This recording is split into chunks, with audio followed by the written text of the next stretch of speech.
יותר מ-50% מהצעירים היהודים בחול מתבוללים והולכים לנו לאיבוד. המכה של ההתבוללות היום זה סוג של שואה שקטה. הייתה שואה רעשנית שטבחו ורצחו יהודים. יש שואה שקטה שאנשים מתבוללים בעולם ונעלמים. המומחים כבר מצביעים על 71% מהיהודים שהבית שלהם כבר לא ממש גלת כושר. בדרך כלל, לפי סטטיסטיקה עולמית, עם אמור להכפיל את עצמו במשך 40 שנה. עכשיו בואו נבדוק מה קורה עם עם ישראל. לפני השואה, כמה יהודים היו בעולם? 18 מיליון. בשואה נהרגו 6 מיליון, נשארו 12 מיליון.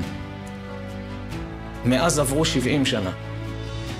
אם בתוך 40 שנה עם אמור להכפיל את עצמו, כמה היינו צריכים להיות היום? קרוב ל-30 מיליון. בפועל כמה יהודים אנחנו היום? 15 מיליון. I want to take them to church every Sunday, and then I think we're still talking about if they're going to be bar mitzvahed or not. That's more up to Cole. I would like them to be. So I think they're going to go to, temple and church. חג החנוכה מסמל יותר מכל את ניצחון המכבים אל מול רצון העולם למחות את זכר ישראל ולנתק אותנו משורשינו העתיקים. כמו אז, גם היום, המלחמה בעיצומה, האור נגד החושך, על נשמת כל יהודי באשר הוא.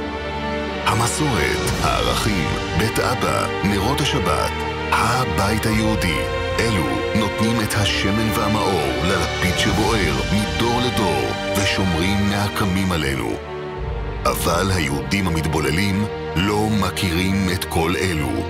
אנו לא יכולים לעמוד מנגד ולתת לזה לקרות.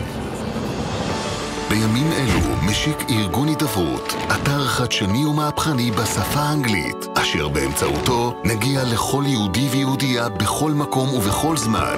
כך נצליח בעזרת השם ואיתכם להילחם בתופעת ההתבוללות ההולכת ומחריפה ומסכנת את צביון עמנו. עשרות אלפי תכנים מרתקים בנושאי יהדות נבנו במיוחד כדי להצית את הניצוץ היהודי הגלום בהם ולהשיבם אלינו. אנחנו, הנהנים מאורה של היהדות, כבר לא יכולים להגיד לא ידענו. וכאשר ילדינו ונכדינו ישאלו אותנו מה עשינו למען אחינו היהודים ברחבי תבל, האם תהיה לנו תשובה? הצטרפו אלינו במלחמה הזו, ביחד ננצח.